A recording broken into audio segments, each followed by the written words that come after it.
In this episode, I talk about how to make inks permanent that aren't already, my thoughts on the 50th anniversary Lamy 2000, and how to clean spilled ink off your 3-year-old.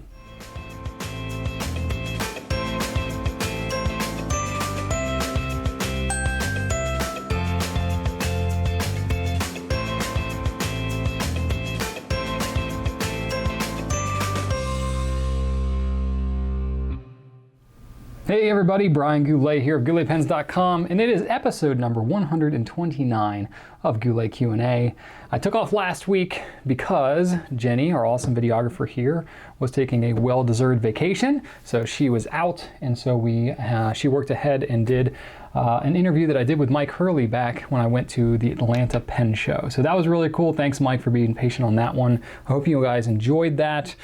But now I'm back for a regular Q&A here. So I got some good questions. I actually got a ton of really good questions this week. It was really hard to choose, but I have some good ones that I think I'll be able to answer for you today. Over the last, couple of weeks, well, really, especially in the last week, I don't know if you've heard, but Pokemon Go has apparently taken over the entire world. That's been pretty exciting. We actually ended up having some kind of landmark or something that's literally in the building next to where we're located. So we've been taking pictures of people that have been grouping up over at that facility. It's really kind of incredible how quickly that game has kind of taken over everything. So pretty interesting. Been reading lots of fun articles on that. I have not played it myself. I was not a Pokemon, fan growing up. Nothing against it. I just never really got into it. I had friends that did, but I think I was a little bit on the older side when it really started to take hold. But still, it's been interesting to see everybody getting into it, and lots of folks here at work are doing it too. This past weekend, got to visit family, had kind of a birthday blitz within our own family, so that was been fun getting to celebrate some stuff there. And then Rachel and I got to cross something off of our bucket list. We got to go see Alter Bridge live, one of our favorite bands, if not our current favorite band. Well, I know Rachel especially loves Alter Bridge, especially Mark Tremonti, the guitarist. Just very, very, very talented group. It's actually the same band of Creed. So the band Creed, remember from back in the day? Scott Stapp, the lead singer, was still with Creed, but it's the rest of the band with a different singer, and that is Alter Bridge. So they got a kind of a unique sound and stuff like that, very musical. So we got to go see them live. It was awesome. Had really good seats too. So we don't go to a lot of rock concerts, the two of us, but when I do, I'm buying a shirt now because it's not often that I go, and it was a really cool experience, so I wanted to remember it. Related to Goulet pens here, Filofax is a new brand that we're carrying of planners. We did not come up with a video at launch. We usually try to do that with new brands. Didn't make it happen because of the drama that was going on in my personal life. However, we have started to record that. I got it in the works. Jenny is working on shooting lots of additional footage for it right now. So that we're hoping to have out in the next couple of weeks. I don't want to say a firm deadline for that because I want to make sure we have some flexibility there. But we're going to have lots of good things to, questions to answer in that video, and that's going to be kind of an ongoing discussion because it's a brand that's got about 120 different products that we're starting out with, so it's going to be pretty robust. And then another recent thing, we've split out our Goulet Communique newsletter to do 2 newsletters a week now. We've been doing 1 newsletter every Wednesday for at least 5 years now, consistently. So we've been talking about splitting it to 2 newsletters, having some slightly different content in the 2 of them. So if you haven't subscribed to our newsletter already, I recommend you do, because we try to really pack it full of good information, lots of content, lots of helpful things, new products that are coming, blog posts we've done, and things like that. So definitely check that out on our site. You can sign up there, and I recommend you check that out.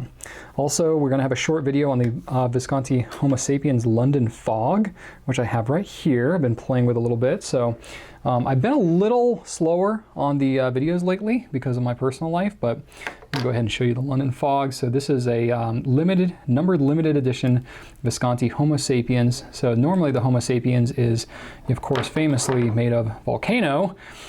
This one is not volcano, it's a mixture of acrylic and resin. It's a little more expensive because it's limited, and because it's a demonstrator, they have to do more to polish the inside and stuff like that. So it's going to cost more, unfortunately, but For those of you who are avid Visconti fans, I think you'll really enjoy that London Fog. So we're already selling it. It's available now, but I'm going to have a quick video coming out on it soon. And then also, we are going to be carrying Noodler's Socrates and Dostoyevski. So if you remember from a couple of years ago, those are Noodler's Russian inks that we used to carry that we were out of for a couple of years. They're coming back now. So those are bulletproof and UV light up, whatever, UV reactive inks. So I recommend you check those out. It's kind of like a dark blue green and then a pink as well. So you can check those. Pretty cool. And then Lamy 2000 anniversary pen was announced, which I'm going to address in the question, so I won't talk too much about it. Also the Lamy LX, I believe it's called, the Deluxe or Lux, or I haven't gotten the official name pronunciation of that, but the LX. It looks a lot like an Lamy All-Star with some little tweaks to it. There's a different nib on it, though I've only seen pictures. I haven't seen this pen in person, so I don't know all the intricate details that are different. It's very similar to a Lamy All-Star though, and it's some different colors. Literally looks like an iPhone release. But anyway, so that should be pretty interesting. It's going to be a little more expensive than the All-Star. And then Pelikan just announced that they're coming out with an M205 and Aquamarine to match their Aquamarine ink. So that is cool. We're excited about that. We did a blog post about it earlier this week, and we're generating some interest on that. We're definitely going to carry it, so that's pretty exciting. And then a couple more products, the Goulet notebooks. We're coming out in a 52 gram paper. So we've had a 68 gram paper. That's what we came out with. It was really exciting. This is Tomoé River paper, the really good stuff. And we've had some supply issues with the 68 gram. We're not going to get more until September. So they have availability of the 52 grams, so we're working with our manufacturer to do some 52 gram notebooks instead. So we're going to do more pages of the 52 in there. It's going to be slightly more in price, but you're going to get a higher sheet count, so you're going to get the same great paper. So this is the exact same quality paper what you're going to get in the Tomoé River tablets and loose sheets that we carry, except it's going to be in our own balanced notebooks in all the sizes. So we're going to eventually be coming out with more rulings and stuff like that, but it's going to be a limited offering to start, and then it's going to come out more. We're still up for debate as whether to carry both once the 68 gram comes back. It'll all depend on how much you like it and how popular it is and stuff like that. So we're definitely open to feedback on that. But that'll be coming soon enough. I don't have an exact date yet, but it'll be soon. And then the last thing I have is a Herbin has a new 1670 ink that's coming out. Go ahead and zoom in a little bit. So this is their, kind of their shimmering ink that they have. So this is a brown ink, and I'm going to totally butcher the name, Caroube de Chypre, or Caroube de Chypre, if you are saying it French-like. But it's modeled after a carabine, and it's a brown with a nice gold shimmer to it, and I'm looking in my monitor over here. That's why I'm glancing over there. And I have one sample bottle, which we were thankfully able to use. So we've been able to swab it up, get it on our website. It's consistent in color or in design with the other 1670 inks. Nice little wax cap and a little wax seal on the front. So the presentation is really nice. So that'll be pretty cool. And we'll have that, I believe, at the end of next week, if all goes to plan. Don't hold me to that, because sometimes crazy things happen in transit, but that's the plan at the moment. All right, let's get into the questions for this week, shall we? I got some pen and writing questions. So let's start off with one from Fervengrind on Twitter. Oh boy, Fervengrind on Twitter. I don't know how to say your name, but you asked me, which fountain pens are the most versus least economic for people who spend a lot of time drawing and writing? Okay, so this is kind of answered this in generalities before, maybe more specifically. It's hard for me to remember, honestly, which questions I've duplicated sometimes these days. So forgive me if this is a duplicated one, but I'll try to answer it in a little different way. This really depends on the individual. Because hand size really matters a ton. And I'm not an artist, so as far as drawing goes, I don't necessarily have like super specific feedback about the drawing versus writing, but I can talk kind of in both of those. So generally speaking, if you're talking about, using a lot of time doing whatever it is with your pen, usually a lighter pen is better. So if you have something that's really heavy, it's going to weigh down on your hand, you're going to get fatigued whether you're drawing or writing. So that is something to reduce hand fatigue. Go with a little bit lighter pen. It doesn't have to be super light, but I would say something under 25 grams would probably be ideal. And the grip is really going to matter a lot too. So if you have a pen with a really with a thinner grip than what your hand is comfortable with, then you're going to be likely to cramp up. So that's part of it. You want to get a pen that generally is a little bit thicker in its grip, or at least has a grip that's comfortable for you. For me, I want a thicker pen because I have large hands, and if I hold something really thin, I'm going to get really cramped up and fatigued if I write for too long with it. So I like something a little bigger. A heavier pen doesn't bother me, oddly enough, because I have such large hands, but I'm speaking in generalities here a little bit. And then related to the grip too, the slickness of the grip is going to matter a lot, because if you're writing or drawing for a long period of time, if you got something with, say, a slick metal grip or a really slick plastic, and it's really rounded and stuff like that, the more you have to kind of grip tightly on the pen to keep it from slipping around in your hand, it's going to create hand fatigue there as well. So you want something that's got a really comfortable grip for you, which I realize if you're shopping for pens purely online, like you may very well be doing on my site, you're like, well, Brian, what the heck? I can't really compare the grip. So what am I going to do about that? Well, it's part of why we have a tool that we developed called the Pen Plaza. At least if you have pens that you know and are really familiar with, we take very exact overhead view side-by-side images of all the pens that we carry, and we put them side by side so you can really clearly compare the grip, and we actually line up all the pens at where the grip starts, so you can very clearly see one grip as it compares to another, and that helps. I know it's not the same as holding the pen, but you can always do that. And then we got a pretty generous return policy in terms of if you're holding it, if you ink it up and we have to clean it out and stuff like that, we do a restocking fee. But if you're just holding the pen and trying to get used to the grip, and you're not altering the pen in any way, we'll take the pen back with no charge whatsoever. So that's a way you can always try it out, especially for lower priced pens. It's not a bad way to go. Yes, so the material matters a lot. The grip, slick metal is something you want to stay away from, unfortunately, if you're writing, or drawing for long periods of time. And even that's kind of a preference thing. It's going to just depend on your individual style. And then, you don't want something with a really short grip. I've talked about pens before, like the Faber-Castell Ambition and stuff like that, that have just a tiny little grip. That can get a little uncomfortable, but you want something that is just generally comfortable for you. And then related to the material, the most comfortable ones I find are ones that materials are hygroscopic, and what that means is it can absorb moisture. So that's part of why I'm such a big fan of the Visconti Homo Sapiens. Now granted, it's a very expensive pen.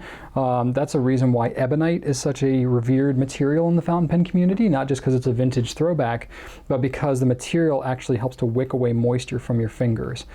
Celluloid is also very similar in that way, so if you're holding any pens made of these materials, it's actually going to feel a little grippier in your hand because it's actually not building up oils on your fingers and then causing it to move around. It's kind of absorbing some of that. So that's something to take into account. Of course, if you have a pen that's got any kind of texture to it, I'm thinking like the Lamy 2000, it's got a metal grip, but it's a textured metal grip. That can be really good to give you something to bite onto. Or if you have a pen with a rubber grip, like the Lamy Studio in stainless steel, that can also be really helpful there. Casein is another material that's like in vintage pens. I don't have a single casein pen, but that's another thing, though of course that's got its own issues that can help to wick away moisture as well. And then generally, plastic pens, acrylic resin, whatever you want to call them, they're usually pretty good. As long as you get something where the grip is fairly comfortable for you, it's not going to slip around too badly in your hand. It's not going to be as, luscious as some of the ebonites and stuff like that, but it's going to be generally pretty good.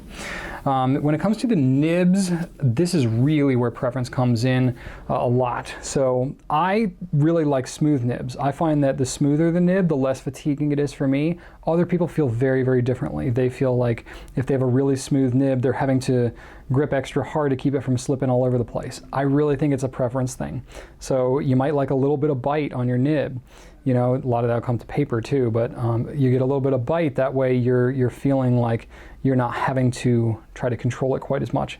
So as far as that goes, it's going to be purely a preference thing. I think most people who do drawing a lot tend to go with finer nibs so that you can get some fine details and cross hatching and stuff like that. Or like a flex pen or something like that, and that's kind of a whole other beast. But for writing, it's really going to be, it's really kind of all over the place. I think most people generally kind of prefer fine nibs. That's the most popular nib size of everything that we sell, generally speaking.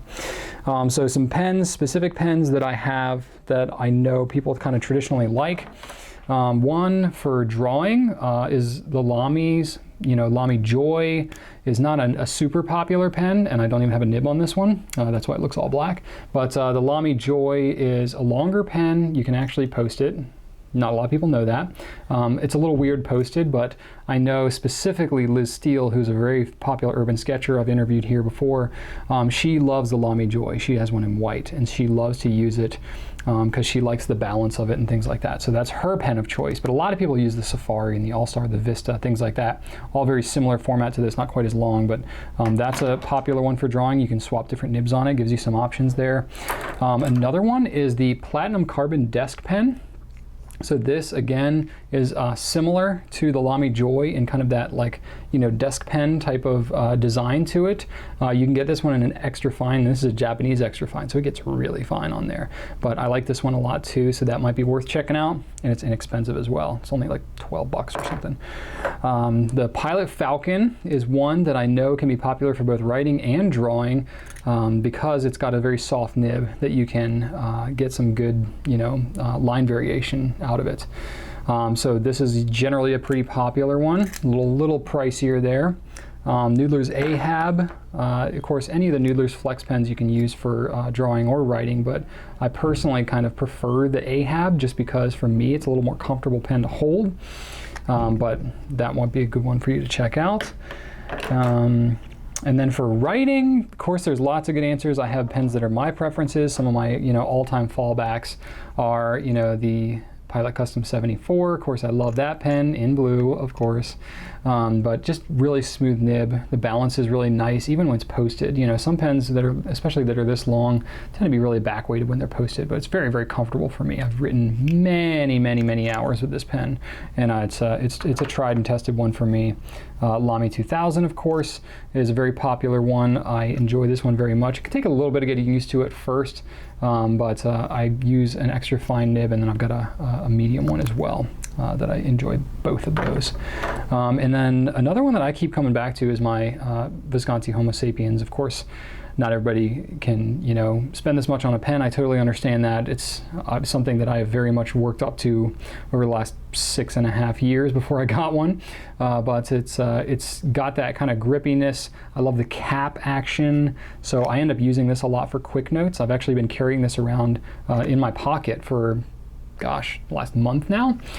So I take it with me everywhere in a fine nib, and I just enjoy it as an everyday pen. So nice solid pen, very, very durable as well. That's why I'm carrying it around. And I carry it around in a little leather sleeve here. So that's what I've been using it for.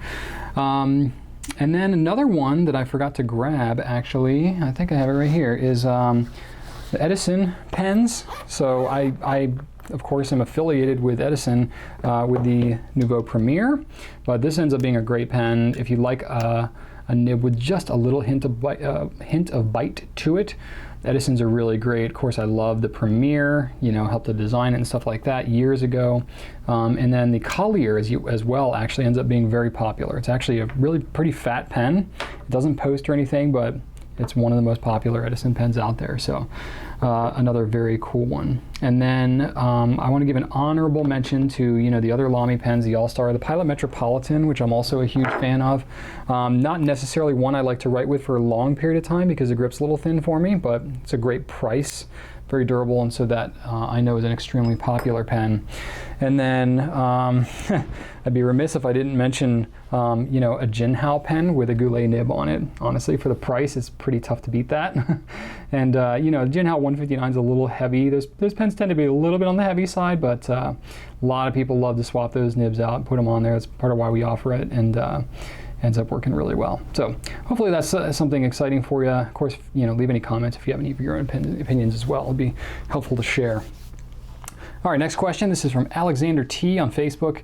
Alexander asks, do you think nib creep can hinder ink flow? I've noticed on both my Pilot Custom 74 and 92, and with either Noodler's Bad Blue Heron and Bad Belted Kingfisher, that there is a fair bit of ink that dries on the top of the slit due to nib creep, more so than other pens.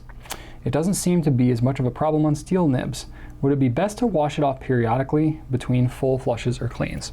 Okay, so this is a pretty classic kind of nib creep question. You know, you're using a couple of inks here that are fairly lubricated. So this is 2 of the Noodler's, you know, Warden series inks, which are very, very permanent inks, and there's you know, some added lubricant in there because those inks tend to be pretty dry. So I have a Pilot Custom 74 right here. There does tend to be some nib creep that's on it, especially if you carry it around a little bit. It's not unusual to get a little bit of spatter that can come out of that with a variety of inks. I'm looking right now, and I actually don't have a lot of nib creep in, I got Diamine Marine in here right now. I don't have a lot of nib creep on here, but it's not unusual to have that happen, especially with some of the Noodler's inks. So the nib creep, it really doesn't affect the flow of your pen. Now, there are some inks that there may be like a correlation between, you know, some flow challenges, I guess, and how much it will creep, but that's really more of a consequence of the ink itself and not really the pen. So it's definitely the case that there's more nib creep with some pen and ink combinations than with others. There are aspects of the nib design and things like that that can affect the nib creep, but usually it's the ink that will be a big factor there. So I would say that you don't need to stress it too much. Just exercise normal pen hygiene. Cleaning your pen every few weeks, 2 to 3 weeks, should do just fine. Unless you write a lot, then you know, maybe try to do it a little more often than that. Maybe a good rule of thumb is like every 4 fills. Or every 3 weeks, something like that. Let's just go with that. So that would be a pretty good schedule for you to clean your pens there. And I think if you're getting some nib creep on it, I know there's a natural tendency to want to like wipe it off. Of course, then when you do, it just kind of pulls more ink out of there. I wouldn't really sweat it too much. It's really an aesthetic thing. It's not affecting the flow of the ink. Even if it's drying on top of the nib, that's really just because that ink is exposed, you know, right up to the air there. But if it's in the feed of the pen, it's really not going to dry out very quickly. And the ink that's behind it is going to kind of reconstitute it. And if you're writing with any kind of regularity, you're going to be okay. Now, if it does dry on there and you just would feel more comfortable, you could, of course, do a full cleaning, but you don't really need to necessarily. If you want to, just get a little cup of, like a little Dixie cup of water. And you can just kind of swirl the nib around in the water real quick. Any ink that's dried on there will immediately be reconstituted by that water, and then you can go on writing. It might seem a little watery at first, but then it'll go on. Or if you have a little sink, you know, a couple of drips, and you just kind of put it under the faucet as it drips. Of course, that might splatter ink all over your sink, so maybe you don't want to do that, but that can help. Or if you have a wet paper towel, you know, just a paper towel that you keep handy, you know, wet it up a little bit and kind of wipe the nib to kind of get anything off of there. That's, I think, that all you would need. Don't have to necessarily do a full cleaning, so give that a shot. All right, awhrad on Instagram asks, when companies say they issue a specific number of a special edition, do they issue that number in each of the nib sizes they offer, or do they divide that up against their nib size offerings? I purchased an Omos lemon vodka cocktail from you earlier this year. My nib is the fine extra flexible. Did Omos make 327 fine extra flexible lemon vodkas? No, they did not. So typically what happens, and actually Omos did even sell something a little bit different here, but usually when there's a numbered limited edition, they'll come out with just one pen of it. For example, the Visconti London Fog. So they just came out with the London Fog. There's 888 pieces, and it's going to be across all nib sizes. So, you know, the nibs on these pens, on most pens actually, are interchangeable or swappable. Maybe not like end user swappable, but certainly at the manufacturer level, they're assembling the pens. They can swap nibs all day long because they have the tools and they know how to do it. So they aren't going to make specific nib sizes, because you think about this, they're distributing it all over the world. If they try to number each nib size, that's essentially making an accurate sales projection of how many of each nib size they're going to sell globally. That's really tough. So at least if they just number the pen, they only have to guess how many of that total pen that they're going to sell, and then they can always swap out nibs and get it based on the demand that there is, and that's going to help to, you know, really give you the best offering of pens that you would enjoy in a limited edition, especially because limited editions sometimes cost more for the sake of the London Fog. Not the case for the cocktail. I have a Blue Angel cocktail right here, and mine happens to be a extra fine nib, and mine is number 10. out of 327. So this is 327 blues.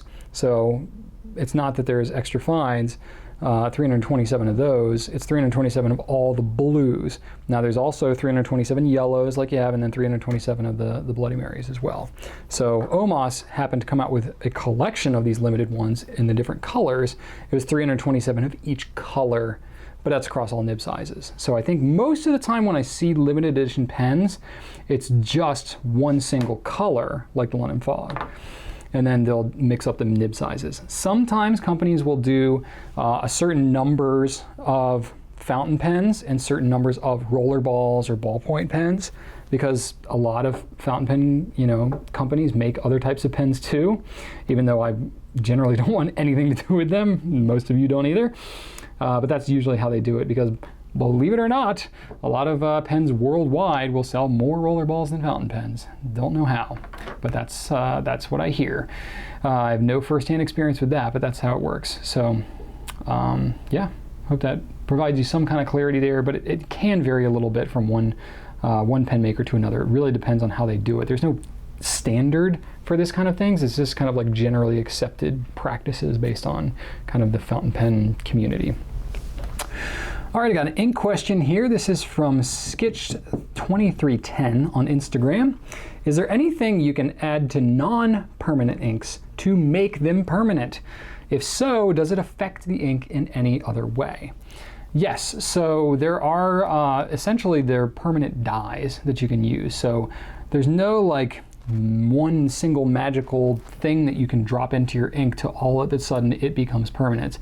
It's a matter of mixing dyes together. Even when they make permanent inks, and I've learned a little bit, I don't know a lot about ink chemistry because it's pretty complex and it's very secretive as far as the people that actually make the inks. But I've talked with Nathan Tardif and Noodlers and stuff quite a bit about some of this stuff, and I know when he is making different inks, and he has some where it's like, for example, Black Swan and Australian Roses. Okay, so very popular fountain pen ink color from Noodlers. So it's a burgundy with a deep black. It's mostly bulletproof. Really, it's the black component of it that is bulletproof. And then the burgundy color will kind of dissipate if you try to wash it away. So what that is a mixture of dyes with different reds and stuff like that will make the burgundy color, and the black will make the black color. And then the black is really what stays. So ultimately, what I'm driving at here is if you want to take an ink and make it permanent, really the way to do that is to mix it with a permanent ink.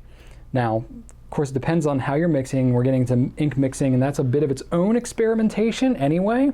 But I know specifically with Noodlers, they've said like if you're mixing any type of normal fountain pen ink, not Russian UK or a highlighter ink or something like a Bay State or something like that, those you want to try and keep within their own kind of series. So like the Warden's ink, you want to mix them with each other. The Bay States, you want to mix them with each other. But if you have a normal ink like Noodler's Red or something like that, and you want to mix it with Noodler's Black, you're going to get a dark kind of black red.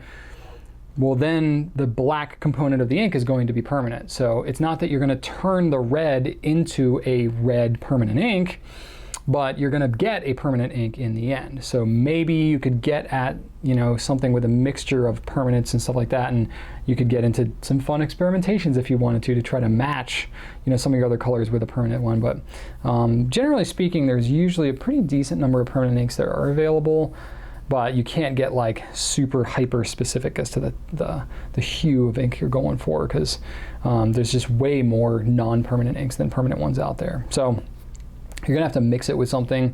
Whenever you're ink mixing like that, though, I should have a caveat that, especially if you're mixing across brands, you're getting into experimentation. There's a lot of different chemicals that are getting involved there, and you always want to mix it in small quantities in case you don't like it, or in case it does some crazy reaction, turns into gel or foams up or something weird like that.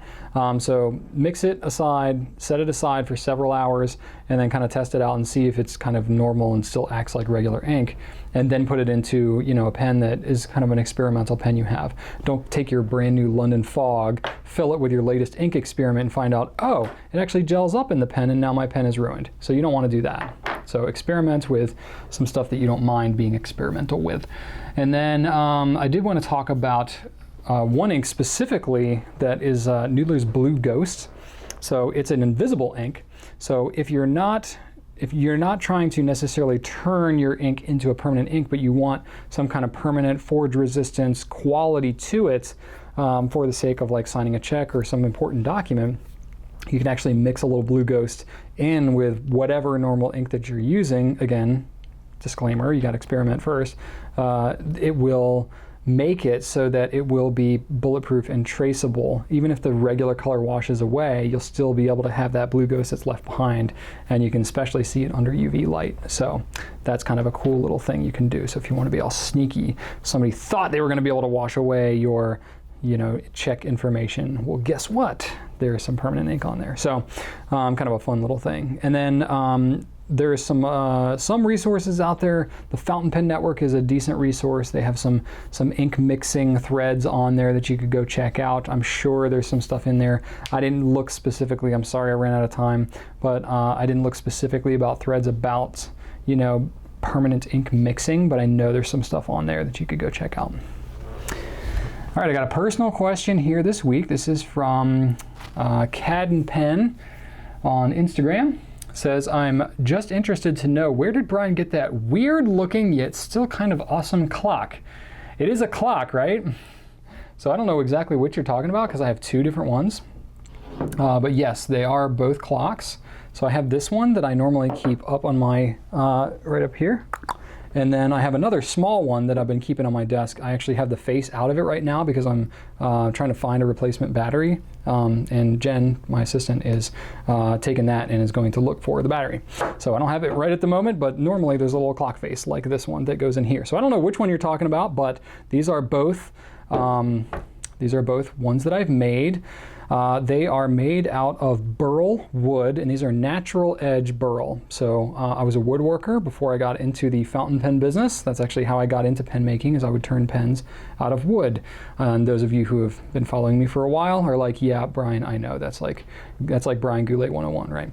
But those of you who are new, that's how I got into this whole thing. So this is actually stuff that I made. It's one of the few actually half decent looking pieces of woodworking that I still have, even because I now have no woodworking shop. So I am very limited in my capacity to make stuff anymore. But this was just a little scrap that I have from my favorite wood of all time called Amboina burl. And the reason it looks so cool is because it's actually a mixture of the heartwood, which is the darker wood here, and the sapwood, which is, you know, the outer edge of the wood where the bark normally is. And this, what burl is basically, is when a tree tries to grow out a limb and it ends up deforming and kind of knots up and knurls around into itself. I don't know if that's a word, but it turns into this kind of this big like lump, this cancerous lump that's kind of like a tumor on the side of the tree. And it looks just kind of gross and hideous at first glance, but they cut those off the tree because people know that they're very valuable and they're rare. You can't really like fake it. It has to just kind of happen in nature. And it grows into this unbelievable pattern when you finish it. So this is actually the natural edge of it. It looks like that. And then this is another one. This is called Red Malay burl. Kind of similar to the Amboina burl. The Amboina is a little bit brighter in color and the grain is a little bit tighter. So this Red Malay is a lot more open pore. So I could have filled it with a filling and then done it, but I just kind of left it more natural. So it's got a little tiny clock face in there, and I had kind of this weird triangle chunk, and I've actually lost a little piece of it there. So that's kind of a bummer. And then it's got just really kind of a natural edge at the top here. So it's kind of cool. It just keeps me at my roots, and I actually don't even use it for a clock. This one isn't even working, but this battery died like 2 years ago, and I'm just now getting around to replacing it. But I have a watch, so I don't really need a desk clock, but I just do it for decoration. So there you go. That's it. And I've finished both of them with lacquer, in case that matters to you. But that is my clock thing. All right, I got a couple more questions, 3 more to be exact. 2 business questions, then a troubleshooting one. So let's start out with the first business one. This question's from Donovan P on Facebook. Your packaging is fairly unique and frankly legendary. I love the blue shrink wrap and lots of bubble wrap. How did you develop such a thorough and effective packaging system? Well, I'm very proud of this because I helped to develop it myself quite a bit actually. Really, it's just trial and error. Back in the earliest days with the Goulet Pen Company, it was Rachel and myself, and we were just shipping out packages on our dining table after we would finish dinner, because we weren't shipping that many packages back when we first started. I started out just not even knowing what the heck I was doing. So I tried like wrapping it up in newspaper or like whatever I had laying around, not super professional looking. But I knew that, you know, we had the US Postal Service was, you know, I knew that we could get boxes there and they had the flat rate shipping and all that kind of stuff. So I would start out and I'd be like, all right, I have like 3 bottles of ink that I need to ship in this box. Let me just cram it full of paper or something, and as long as it gets there, it's fine. Well, of course, after I got shipping a decent number of things, I realized, oh, it's not always getting there safely, or there's a better way to do this, or it could look a whole lot nicer. So I very quickly thought, and I've done some shipping and logistics stuff before in previous phases of my life as a youngster, and I knew that bubble wrap was not the cheapest method necessarily, but it was very clean. I hated packing peanuts, always hated packing peanuts. And I knew the bubble wrap was very clean. It was very effective for the amount of space that it takes up. So, you know, for the US Postal Service, they have the slogan, if it fits, it ships. So, you know, you would have everything in one box, and as long as it fit in the box, you would pay one rate. So, you know, since nobody wants to pay any more than they have to for shipping, I would try and cram as much as I could in the smallest box possible. So getting the most effective shipping, you know, packing materials was really important back then. So I latched onto the idea of bubble wrap, and it would also, the bubble wrap would also act, you know, because it's in a sheet, it would also act as kind of a way to keep everything together. But I was finding that even still, stuff was kind of rattling around a little bit, bumping into each other, and so you get boxes of ink where the corners would get kind of bent, and when you had notebooks and stuff like that with it, stuff would just rattle around a lot. And so I experimented, and after about 6 months of shipping, you know, a few things a week, back in the early days when we weren't shipping a whole ton, I latched onto the idea of stretch wrap. And I actually started out using clear stretch wrap, which was fine, but as soon as we came up with the Goulet blue ink splatter logo, I immediately latched onto the idea of finding blue stretch wrap, and I did, and it just really just felt right, you know what I mean? So the stretch wrap thing we've been doing from very early on, and it's really been kind of a signature move that we've done, and really haven't changed that much of it. So the whole stretch wrap and bubble wrap thing has really been since pretty early on, really since about Rachel and I were both going full-time with the business, because you know, which was about 6.5 years ago at this point. Yeah. So that's how it's been. Of course, my team has latched onto that, and they've made a lot of their own tweaks and modifications to our kind of packing method, but it's essentially not much more elaborate than that. Now we use multiple sizes of bubbles if we have to, and you know, sometimes we won't use it if we don't have to. We used to use newsprint a lot in packing, but that you know, of course, uses paper, and takes a lot of time as well to do that. And the problem with paper is it compresses as it ships. So it would leave our place and it would ship out, and you know, it would feel really great when we would send it, but then in transit the paper would compress and stuff would end up rattling around a little bit more. The nice thing about bubble wrap is it stays taut the entire time. And now there's a lot of places, you know, I do get some flack every now and then for using, you know, as much plastic as we do. There's a lot of places now that recycle bubble wrap and stretch wrap and things like that. I know specifically my local facility here used to only take number 1 and 2 recycled plastics, and it's actually been fairly recently they take all the way up through number 7 or 8, I think even. You know, I just saw the sign on there, and it's like they take like everything now, so which includes, you know, this kind of stuff. And our same thing with our, you know, ink sample vials are recyclable as well. So, you know, I know that's a concern. That's probably the biggest, you know, piece of flack that I get for most everything we do in our business, aside from shipping costs and stuff like that. But you know, that's probably the biggest thing that I get is you know, the environmental impact of some of our plastic and stuff like that. And in the grand scheme of things, like, yes, we do use, you know, a fair amount of plastic, but it really keeps the products safe. And that's we've tried a lot of different packing methods, man. We tried doing like the crinkled paper, like they had this machine that would kind of like corrugate the paper and stuff like that. We tried that, but it would compress a lot and the cost was kind of through the roof. We've tried a lot of eco-friendly things, biodegradable bubble wraps and green wraps and stretch wraps and stuff like that, and we've just not found it to perform very great. And We've had supply issues and quality issues of the materials and stuff like that. So it's been difficult because it's just not as widely available, and then I don't want to use an inferior product. So we've been experimenting. My ears are always open though. If you know of any eco packing materials and stuff, I'm always open to it. But if it ain't broke, don't fix it. So I've been trying to continually hone our system, but it's pretty solid. So that's essentially how we've ended up where we are. All right, this is briiankiim on Instagram. Asked, what are your thoughts on the Lamy 2000 Anniversary Edition? Also, what are your thoughts on how Lamy as a company has grown and the direction it has when it comes to pens and style? Well, I'm not the most stylish person, generally speaking, so I don't know that I can really speak to that overall. I'm a little more of a, utilitarian kind of guy, so today I'm wearing camouflage shorts and a Rock Band t-shirt, so I don't know. I don't know if I'm the greatest one to speak on someone else's style, but I know that they have a specific style that they kind of stick with, specifically with the Lamy 2000. It's in the Bauhaus style, which is a pretty industrial design. And I think, when we were hearing that they were coming out with a 50th anniversary Lamy 2000, everybody, including myself, was dreaming about all of the possibilities that could be with this pen, well, maybe it'll be a demonstrator, maybe it'll make it out of wood, maybe all this kind of stuff. And I was kind of hoping in my mind that they would do something really crazy and unique, because it seems like such an opportunity for them to do something really wild.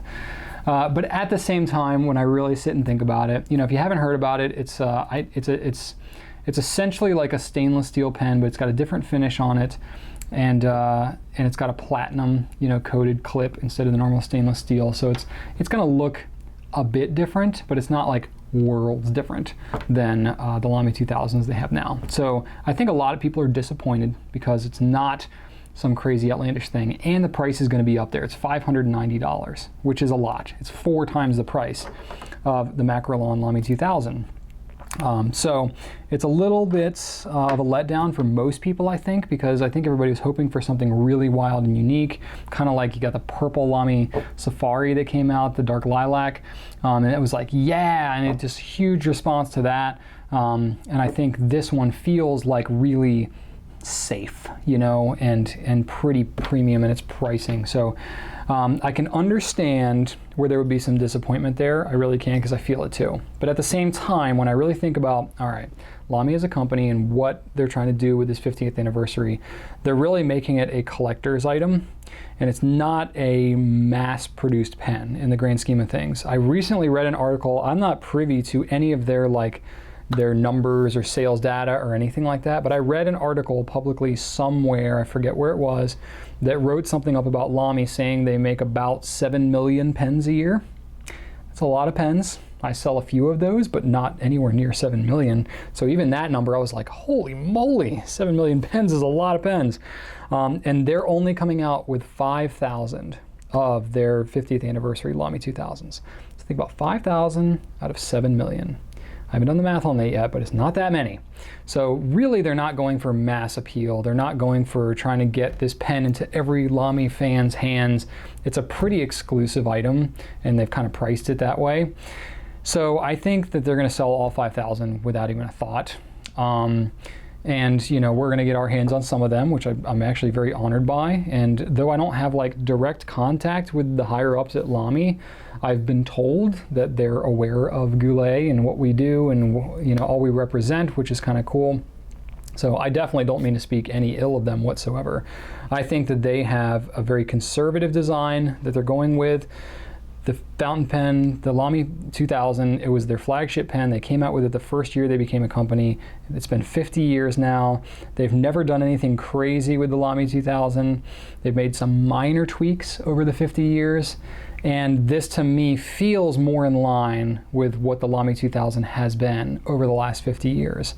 I think in the context of the greater landscape of the fountain pen world, we would all love to see something a little more out there, a little more unique and differentiated from the rest of their product line.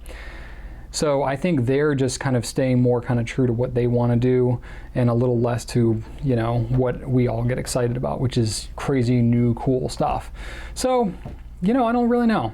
I don't really know what their strategy is in the grand scheme of things, because they'll come out with like pretty conservative stuff, and then they'll come out with charged green and the dark lilac and stuff like that. So it seems like they like to test the waters and do some really crazy wild stuff on their less expensive pens, and then when they go with their more expensive stuff, they tend to play it pretty safe to what they know will do pretty well. So that's kind of my assessment from afar. And I would say that I still think it's going to be a cool pen. I'm going to get my hands on some, and maybe we'll do some you know, we're definitely going to do some like photography, and I'm not sure if I'll do a video on it. Depends on how many pens we get, and if they're like gone immediately. I don't know, we'll see, but I'm interested to see it for myself. So yeah, that's kind of where I see things. You know, in general, you know, they tend to be pretty conservative in their design. All right. Last question for this week. This is a troubleshooting question from Jacob M. on Facebook. And Jacob says, how does one get just under 3 ounces of Noodler's bad black moccasin off of a desk, carpet, and a 3-year-old? Oh my gosh. I don't know exactly what happened here, Jacob. Whether this was your mistake or perhaps might have been involving the 3-year-old.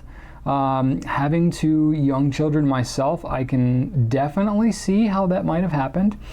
So first off, I'm really sorry to hear that. It sounds like quite a mess. Unfortunately, bad black moccasin is one of the most permanent fountain pen inks that you can get. So I'm afraid that if you are going to be dealing with any staining, you have probably the worst ink to try to clean up. It is cellulose reactive though, so I don't know what kind of desk you have. Usually if you have a wood finish desk, it has some kind of like varnish or coating on it that if you are able to clean up the ink in a reasonable time frame, it won't like soak down into the wood. If that ink soaks into your wood, you're done. You're finished. It's not going to come out unless you physically remove the wood that is stained. That's kind of the point of this ink, is it's cellulose reactive, so when it reacts with wood pulp in paper, it will never go away. So if it gets to the wood of your desk, it's also never going to go away. So that's kind of unfortunate if that's your case, but then again, there's lots of different types of desks out there. So I would say if you have something like, you know, just a typical, you know, furniture cleaner, or if you have like one of those, what's it called, the Mr. Clean magic erasers, those tend to work pretty well for getting ink off of walls and desks and things like that. So I would maybe try that out. So that takes care of the desk. Carpet. Believe it or not, I was a certified carpet and upholstery cleaner in a past life of mine, so I can say there's definitely different types of carpet, which is going to matter in this context because of the cellulose reactivity of this specific ink.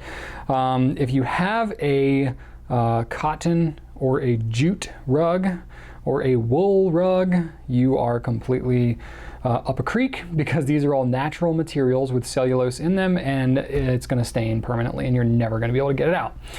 That's the bad news there. That's not most carpet though. So if it's like an Oriental rug or something that's wool, most carpet is some kind of synthetic fiber, which is usually if it's a cut pile carpet, it's often nylon, which nylon is actually pretty stain resistant. That's why it's as popular as it is.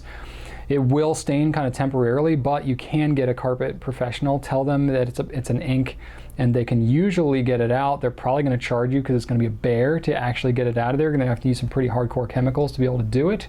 In absolute worst case, they can cut and patch it to match and stuff like that. So you're probably going to need a pro in order to get it out, but it probably can be done.